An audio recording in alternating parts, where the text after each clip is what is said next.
Kada su dosijeji u pitanju, Srbija je usamljena. Srbija je jedna od retkih zemalja, računajući sve naše susede, ali i zemlje bivšeg istočnog bloka, koja se još uspešno odupire otvaranju ovih dosijeja. Ovo je naravno samo jedna od tema za večerašnji razgovor sa predsjednikom Srpskog pokreta obnove, Vukom Draškovićem. Gospodine Draškoviću, dobroveče.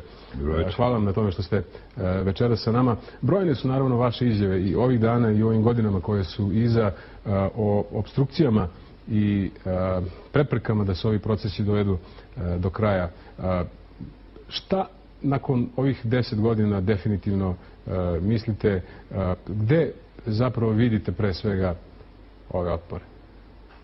Ja uzrok svemu vidim onome što se desilo 5. oktobra i onome što se nikada nije desilo ni jednog 6., 7. ili 8. oktobra do dana današnjega. Ne zaboravimo da je Milošević 5. oktobra priznao svoj izborni poraz zbog toga što je ostao bez zuba, što su ga napustili temelji njegovog terorističkog režima. Napustili su ga Pavković, Radomir Marković, Legija, Crvene beretke, Zemunci. I oni, dakle, koji su bili stubovi Miloševićevog terorističkog poretka, na određeni način dovode DOS na vlast. Tu se, nažalost, stalo, a trebalo je učiniti nešto što se nikako nije moglo učiniti bez Srpskog pokreta obnove u DOS-u.